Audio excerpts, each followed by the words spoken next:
Everybody, and welcome to Preshow for Monster Monday. My name is DM Gallibond, and you are listening to the dulcet tones of Syrinscape. This is a sound set from Syrinscape called the Friendly Tavern. And as you can hear, the musicians are playing for their mead.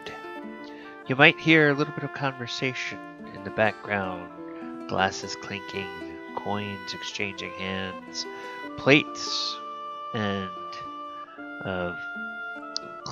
clattering a little bit.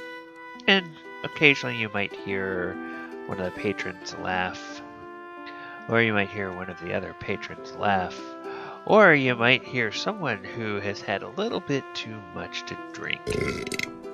Yes, alright, Syrinscape is our favorite desktop application for tabletop RPGs, and it gives you all kinds of sound and music for any mood on your particular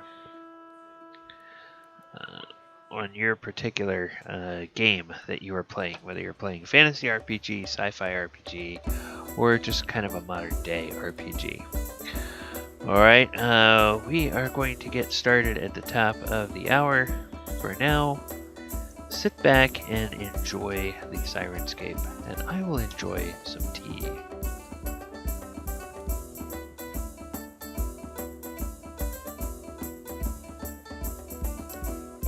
Having a lovely cup of Earl Greyer.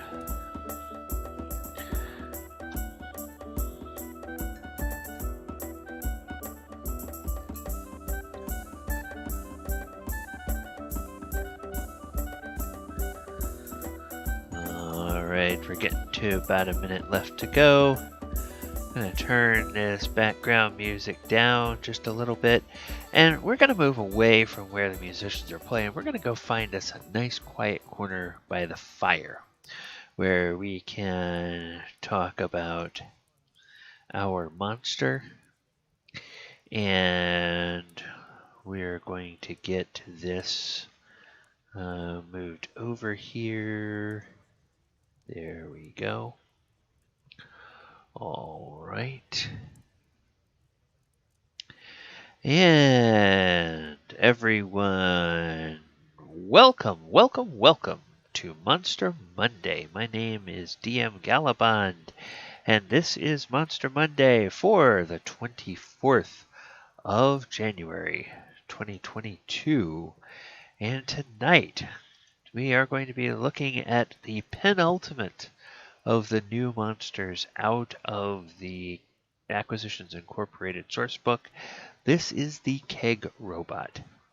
Like many of the other monsters that we have seen, it's a monster that has a bit of a sense of humor.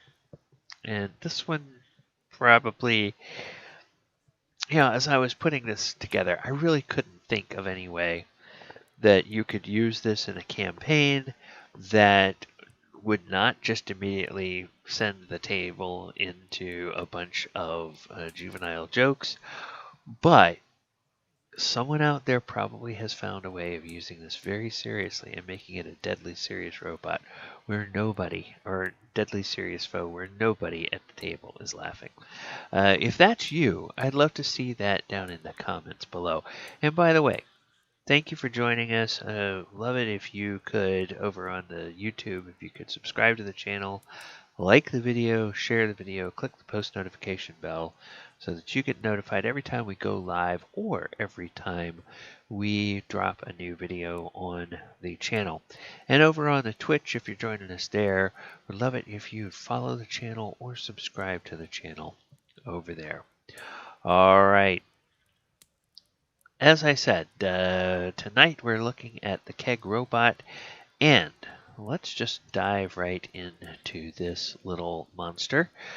Okay, the Keg Robot looks like this. It comes to us from the Acquisitions Incorporated sourcebook, and it's a stout wood and metal construct vaguely reminiscent of a dwarf wearing a horned helmet and possessing a barrel for a body. Now, the thing that makes it uniquely in Acquisitions Incorporated is a little bit about the tagline. This beer is delicious, but did the spigot really have to be placed in that spot? Well, if it's something from Acquisitions Incorporated, the answer is yes, it had to be. There was no way of avoiding that. Because anything they do is done for yucks. Alright, Keg Robot Lore. These constructs are another achievement of the heuristic, arcane research and development, or HARD department of Acquisitions Incorporated. These devices have a number of practical purposes, including the ability to be filled with a variety of substances of use to an adventuring party. Specific models are nominally named for their primary function, including the ambulatory fermenter, the mobile alchemical dispensary, and so forth. But their prominent use as portable beer dispensers has placed the name Keg Robot firmly into public consciousness. A keg robot can hold up to 3 different kinds of liquid in its body cavity, from water and other potables to alchemical substances and lamp oil. Its individual storage compartments can leak, providing drinkable liquids with a unique but mostly safe flavor. These constructs have a rudimentary intellect that allows them to operate independently and discern friend from foe, and which sometimes causes them to operate with a crass sense of humor that has never fully been explained. Well, because it came out of the mind of Jim Darkmagic and Omen Drawn, that's why it has a crass sense of humor. We can explain that very easily. Alright, the creature type on these is, of course, they are constructs. And constructs in 5th edition D&D, they're made, not born. Some are programmed by their creators to follow a simple set of instructions. Hey! Keg Robot. While others are imbued with sentience and capable of independent thought. Well, kind of has both of those things going on with this one. Golems are the iconic construct. Many creatures native to outer planes of Mechanus, such as Modrons, are constructs shaped from the raw material of the plane by the will of more powerful creatures. Alright, and so now we're going to look at some of the influences for the Keg Robot, and I'm going to submit to you that in the case of this particular monster, we have several influences from both sides of the Wizards of the Coast house. Okay, I'm going to submit that we have influences from D&D monsters, from D&D magic items, and from Magic the Gathering artifact creatures. So, the biggest stretch of an influence, the biggest stretch, and the only reason I say it's the biggest stretch is because this is one that has kind of a breath weapon, if you will. The Keg Robot expels its contents.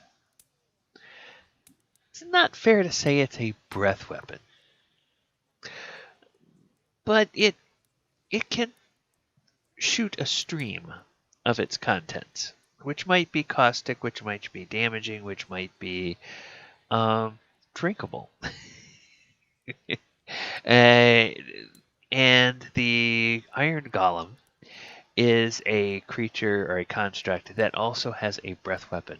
But in this case, it's a pure poison breath weapon. And the Iron Golem is just going to be bad news all the way around. The Iron Golem is a CR16 monster. It is it's large construct. It's maybe 10 to 12 feet tall. Has magic resistance, magic weapons, fire absorption, and that poison breath. And then it attacks with both the slam and its great big sword that it has. And it's a very scary guardian monster for sure, is the Iron Golem. Then we have a magic item that's an influence, the Alchemy Jug. And it's a ceramic jug that appears to be able to hold a gallon of liquid and weighs 12 pounds, whether it's full or empty. Sloshing sounds can always be heard inside the jug, no matter whether it's been used or not. And you can use an action and name one liquid from the table below to cause the jug to produce the chosen liquid. Afterwards, you can uncork the jug as an action, pour that liquid out up to 2 gallons per minute. Maximum amount of liquid the jug can produce depends on the liquid named. So it can produce 8 ounces of acid, a half ounce of basic poison, 4 gallons of beer, 1 gallon of honey, 2 gallons of mayonnaise, a quart of oil, 2 gallons of vinegar, 8 gallons of fresh water, 12 gallons of salt water, and 1 gallon of wine. So it is a magic item that just generates these liquids up to what? You have 1, 2, 3, 4, 5, 6, 7, 8, 9, 10. So up to 10 different liquids at any one time. Now the Keg Robot holds 3 different types of liquids, or has 3 tanks that you would ostensibly put one type of liquid into, and I think the total volume it can hold is 12 gallons. All right, so then we have from Magic the Gathering, from this side of the house, we have the lovely Bottle Gnomes, and they've been printed in a number of expansions, but the earliest expansion was from 1997, the Tempest expansion. And the Bottle Gnomes are a 3 casting cost artifact creature, and when you sacrifice the Bottle Gnomes, you gain 3 life. Well, it's possible that with your Keg Robot you could fill one of the tanks, or all the tanks for that matter, with potions of healing. And you could then say that it restores life with potions of healing. Yeah, that's a stretch, but the basic design of where they look like gnomes with a big hollow body that holds a liquid, that's basically where I said the influence comes from. And that, ladies and gentlemen, is the influences of the Keg Robot. Now, let's go back over to our slide deck, and we will take a look at using these Keg Robots in your encounters. So how could you create a hard encounter for a party with these creatures? Now, the Keg Robot is not the world's most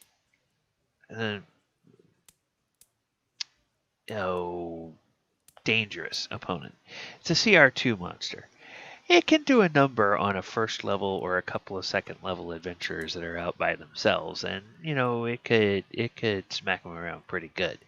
But if you have a party of 5 PCs, even if they are all first level, at level 1, this Keg Robot is a hard encounter for them. And as we've said, Wizards of the Coast, the way they designate their encounters, they seem to tune the encounters for the lowest possible denominator, or lowest common denominator, in terms of characters made with the basic standard array and characters made by players that aren't very experienced and don't know how to work well together. So yeah, for those level 1 characters, it's a hard encounter. For a group of experienced players that have rolled up their stats and kind of had some experience of how to build different classes and how to work different classes together in a party, it's probably a pretty easy encounter, actually. So level 2 party is going to find this an easy encounter, and if you want to, buy the book, make it a hard encounter, you can add 1 Bronze Scout, which is, of course, is another type of construct. That is from the Theros source book, and we looked at that not long ago in a Monster Monday when we were looking at some different kinds of constructs. Then level 3 party, it's an easy encounter, and if you want to make it a hard encounter by the book, you add a second Keg Robot. And among the things that make these robots a bit more of a you know what I forgot to do. Ha ha ha ha ha. Okay, I'm going to do this. All right, I am going to yes. All right, nothing like doing this on the fly. We're going to go to the okay, I am terribly sorry, folks. I completely forgot to set up the web page for the Keg Robot from D&D Beyond. But we're going to do that right now. We're going to pull it up. And we're going to go back and we're going to look at it. Over here. All right. So, the Keg Robot, it has several different types of attacks modes. It's got its fist attacks, and it's got it can squirt, shower, and spray from its 3 different tanks. And the base configuration for this particular Keg Robot is based on what is written into the encounter in the Acquisitions Incorporated book. So in that particular encounter, one of the 3 internal tanks has acid, another internal tank has beer, which is an unnaturally potent beer that requires people to make a constitution save or have the poison conditioned. And then the third one is a hot oil spray, which does damage. And the squirt, the shower, and the spray all have different ranges and attack patterns. So the customizable storage can hold up to 3 types of liquid. Payload totaling 12 gallons within its hollow barrel-shaped body. Can make 1 liquid attack per gallon before the liquid must be refilled, and refilling takes 2 rounds per gallon. Differing payloads can alter the Keg Robot's attacks from those presented here. So it has its fist attack, just a +5, 1d8 +3. The acid squirt is a 20 to 40 foot a ranged attack against a single target. And the attack does 1d8 +3 damage. The shower is a 15-foot cone or a 30-foot line that's 5 feet wide. And each creature in the area needs to make a DC 13 save. And then the hot oil spray, the spray is a 15-foot cone or a 30-foot line 5 feet wide. And in the case of the hot oil, they need to make a dex save, and if they fail, they take fire damage and they fall prone. On a successful save, they take half the damage and they do not fall. And then any creature affected by the hot oil spray, that is the Keg Robot's description: armor class 14, hit points 39, and a standard 30-foot movement speed. I am sorry. I really screwed that up. Okay, so we will go back. Go back over here and... Alright, so now that we know a little bit about what the Keg Robot can do in battle, what are some player tactics against the Keg Robots? Well, beware the stream. So the Keg Robot has punch attack for melee, but also has up to 3 different kinds of stream, shower, and spray attacks. And yes, those attacks do come from there. Yes, it sprays, it squirts, it showers from there. The brewer's surprise. If you encounter a strange keg robot, you never know what its owner has put inside it until it squirts its payload at you.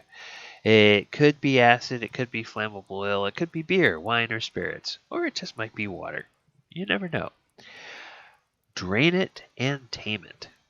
If you could ever find the owner's instruction manual and you haven't destroyed the keg robot, it could become your adventuring pal. It's a two-legged party bringing plenty of gallons of whatever adult beverage you add to its tanks along with you.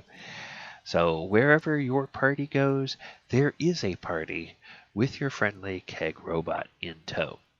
So those are some player tactics if you ever run into a keg robot in the wild. Now, as a DM, if you're going to deploy a keg robot in an encounter, like I said, no matter when this shows up, it's likely to disrupt your session with a bunch of juvenile humor. There's almost no way to conceive of using this monster in a way that comes across as anything but silly, with everyone devolving into telling grade school pea jokes or frat house anatomy jokes. So a couple of ideas that you could have a gnome water merchant with a group of keg robots in a desert setting. And the merchant might have the kind of puerile sense of humor that will only let customers get water if they drink straight from the keg robot's tap instead of filling water skins or bottles. And then you can have the gnome off to the side and laugh giddily as the players describe how their characters coax the tap to release its liquid. So even if an enemy shows up and has keg robots loaded with caustic or damaging payloads, as soon as these monsters put their hands on their hips and thrust their pelvises forward to begin aiming their spray or shower or stream attacks at the party, it's going to devolve into a bunch of silly childish laughs. It's just not really any way you can think of these monsters being in an encounter that's anything but a silly and fun encounter. So you might as well just embrace the silliness, embrace the fun, and do that with it. Don't try to make it a scary monster of any kind. Now, where would you put these in a campaign? Well, obviously it's a very low-level monster, so it would be somewhere in Tier 1.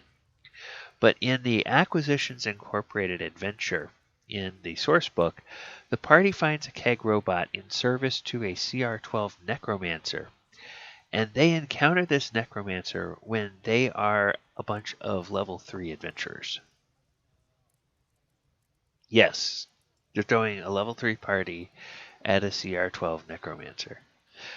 So just like the Deep Crow last week, we were talking about, this is a fight that the DM had better hope the PCs are smart enough not to start, because it's not designed to be an encounter where they fight the enemy. And like I said last week with the Deep Crow, one of the dangers of throwing a really powerful monster against a party that has no chance against it is that players are going to be like, all right, there's a monster here, we must have to fight it. And they're going to try to fight it. And sometimes you just got to let them suffer a TPK to learn a lesson that, not all encounters are meant to be fights.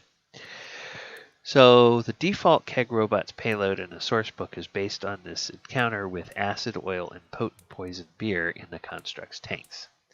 Now, personally, when I think of this monster, the mental image I get is of the Jawas in A New Hope. That's the 1977 Star Wars film that are trying to sell the droids to Luke and his uncle on Tatooine. So you could have a bit of lighthearted roleplay with a pushy merchant trying to interest the party in purchasing one of these walking, squirting marvels that brings the party with the party, if you know what I mean. Wink, wink, nudge, nudge. Ha ha ha! Come on, think of all the fun you could have. Fill one tank with scotch. Fill one tank with vodka. Fill one tank with beer. Or You're not into the hard spirits. Maybe some mead, maybe some wine, maybe some ale. Wouldn't that be a lot of fun? Come on, come on. You know you want it. You know you want it. Morty's Keg Robots right here. You gotta get one. Get them while they last. They're not gonna be here long. So you could have a merchant pull that kind of shenanigans on your party or something like that. All right, now if we get into trying to pull this apart and look at sort of the reverse engineering and the influences and how it lines up with the monsters that at least I think probably partly inspired this. So the Keg Robot CR2 has tangent lines of ancestry tracing to the Iron Golem, which is CR16 monster, and Alchemy Jug and the Bottle Gnomes from Magic the Gathering. They remind me, the Keg Robots actually remind me more of the Bottle Gnomes than anything else in the lore of Wizards of the Coast IP. So unlike the Alchemy Jug, the user must fill the Keg Robot's payload tanks before use, and Poison Breath of the Iron Golem is the only similarity between that Golem and the Keg Robot. The orders of magnitude of power of these are just off the scale. And the Keg Robot, if you think about it, it's just an all-around fun and silly creature that you can throw into your game for some cheap laughs and some potentially uncomfortable role-playing opportunities if you and your players are into that kind of thing. Now, you also have to be careful that if you break this out in a game, you got to know your players well enough that there's going to be somebody at the table that goes there, kind of making some innuendo type jokes and stuff like that, and you got to know that everybody around the table is going to be cool with that. That's another reason why it's very important in your session 0 when you are putting together a D&D campaign. One of the things that you should do is you should always find out if there are any off-limits topics. Your sensibilities as a DM, there's probably going to be some things that you're not going to have in your game just because they make you uncomfortable. But you also have to keep in mind there are other human beings around the table playing the game with you, and you want to keep their comfort levels in mind as well. There's all kinds of things you can do. Like, you could run a campaign that is like J.R.R. Tolkien's Middle Earth, where everything is like G-rated, and it's just a fun adventure story. Or you could have something that's kind of like the maybe the PG-13 rated Wheel of Time novel series that Robert Jordan wrote back in the 90s up through the late 2000s when Brandon Sanderson finished that series. Or you could have something that's like the TVMA Game of Thrones series where almost anything goes. There's like almost no limit to the amount of gore and the amount of gratuitous violence and sexuality that's in your game. That's all fair game as long as everybody around the table is okay with that.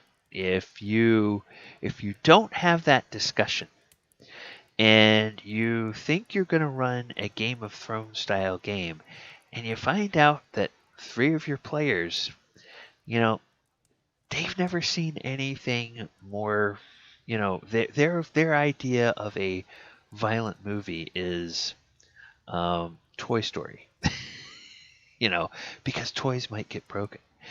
Then there's going to be a big disconnect between the comfort level of your players and what you're trying to run. So when you have a monster like this that has clear innuendo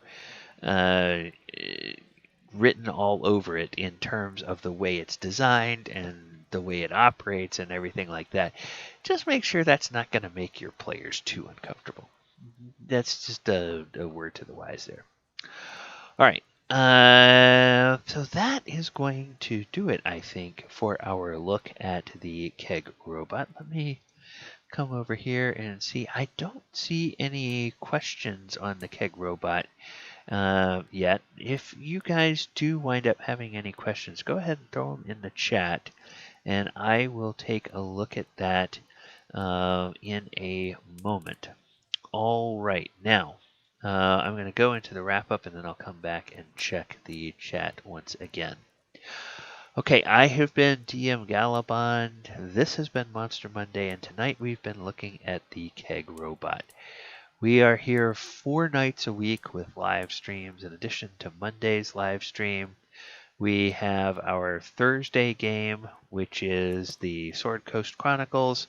That's Thursday night, 8 p.m. That's our 5th edition survey of the published campaigns campaign that we're playing.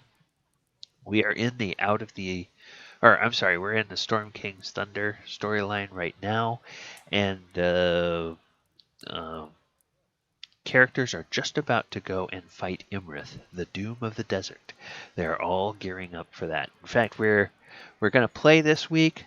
But this week is the final preparations because one of our players is actually on a cruise and is not available, and the rest of them decided we want to play, but we don't want to start the fight with Imrith until he gets back. So we're going to be doing the last minute strategizing and preparation and everything for that fight this week. Then on Friday, we will drop a new video in our Lore Friday. That is going to be the next adventure out of the Abyss campaign, which we have been looking at, deconstructing and seeing the constituent components of that campaign and how you can use each one in a homebrew campaign or how you can pull elements out of each of those adventures to put in your game. Then on Saturday night, we do our Saturday Night Greyhawk. We are in the original Temple of Elemental Evil with 2nd edition D&D rules, and they are down in the depths of the dungeon. They just fought a couple of harpies, and they have a paladin in the party, and they have a cleric in the party. And on each end of the room with the harpies, there's a side room that is full of ghouls. And when you know it, the paladin was able to turn one bunch of ghouls and keep it at bay in that room. The cleric was able to turn the other bunch of ghouls, keep it at bay in that room. So they were able to take care, all the other party members were able to take care of the harpies. And now they're getting ready to go and deal with the ghouls one room at a time. What will they find beyond this? Who knows? So come and join us Saturday night, 7:30 p.m. It's a lot of fun going way back into the old editions and the old rules and taking a look at that. Then on Sunday afternoon, we are in another dungeon crawl with our Walker of Waterdeep Planeswalking game. That's a 5th edition game, or a game that uses 5th edition rules, but it is really a planeswalking game that is heavily influenced by Magic the Gathering, and in this particular domain where they are, this particular plane of existence that they have walked to, it's influenced by 2nd edition Dark Sun from D&D. So it's Magic the Gathering monsters from the Arabian Nights expansion that are over the skins of 2nd edition Dark Sun monsters. So there's psionics, and there's, all kinds of crazy rules with how you have to cast spells because of the influence it has on the environment and all that kind of stuff. And they are doing a dungeon crawl into the ziggurat of King Suleiman, who is trying to do something dastardly to his people. And the party is trying to stop it. Along with trying to get an item they need for their overarching umbrella plot arc that they are following right now. And then, of course, Monday night, we're back here for another Monster Monday. Next week, we're going to finish off the new creatures from Acquisitions Incorporated by looking at Sploogoth the Returned, a named and leveled goblin. And we're going to get some ideas of some things that you can do with by turning monstrous races into NPCs, how you can level them up and the kinds of things that you can do to them to make them an interesting and unique monster for your party to face. You can find our live streams on Twitch. You can find all the archives of everything we do on YouTube over on Patreon. We do have a Patreon. If you want to help us be able to do more, love to get some support over there.